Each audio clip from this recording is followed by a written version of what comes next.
বাংলাদেশের বেশ কিছু জেলায় রাসেলস ভাইপার সাপ নিয়ে আতঙ্ক ছড়িয়ে পড়েছে।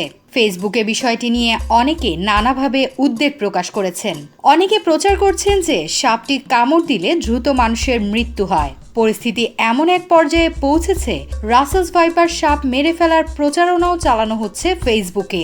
এমন অবস্থায় ফরিদপুরের একজন রাজনীতিবিদ প্রকাশ্যে ঘোষণা দিয়েছেন যে রাসেলস ভাইপার সাপ মারতে পারলে প্রতিটির জন্য 50,000 টাকা পুরস্কার দেয়া হবে।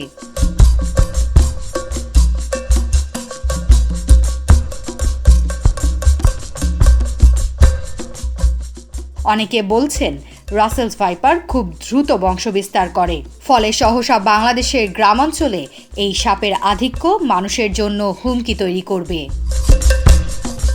প্রশ্ন হচ্ছে, রাসেলস ভাইপার নিয়ে যে মাত্রায় উদ্বেগ প্রকাশ করা হচ্ছে তা কতটা যৌক্তিক?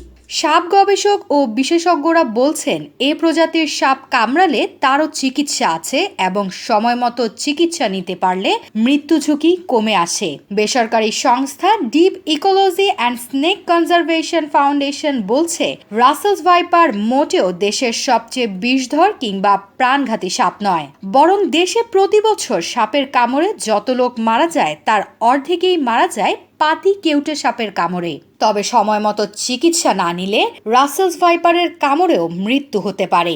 আর স্বাস্থ্যমন্ত্রী সামন্তলাল সেন বলেছেন দেশে পর্যাপ্ত পরিমাণ বিষ প্রতিষেধক বা অ্যান্টিভেনম আছে এবং সব জায়গায় হাসপাতালগুলোতে অ্যান্টিভেনম রাখার নির্দেশ দিয়েছেন তিনি।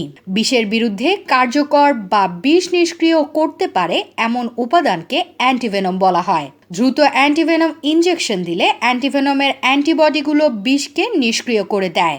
এর ফলে আক্রান্ত ব্যক্তির জীবন বা অঙ্গ প্রত্যঙ্গ বেঁচে যায়। প্রসঙ্গত, বাংলাদেশের সাম্প্রতিক সময়ে কয়েকটি জেলায় রাসেলস ভাইপারের কামড়ে কয়েকজনের মৃত্যু ঘটেছে।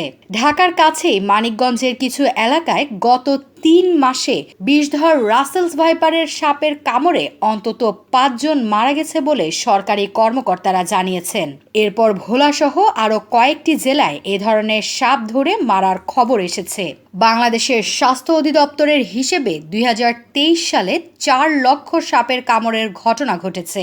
এর মধ্যে 7,500 মানুষ মারা গেছে, যাদের বেশিরভাগই কোবরা ও কেউটে প্রজাতির সাপের কামড়ের শিকার হয়েছেন। তবে রাসেলস ভাইপারের কামড়ে ঠিক কতজন মারা গেছে তার সুনির্দিষ্ট হিসাব পাওয়া যায়নি।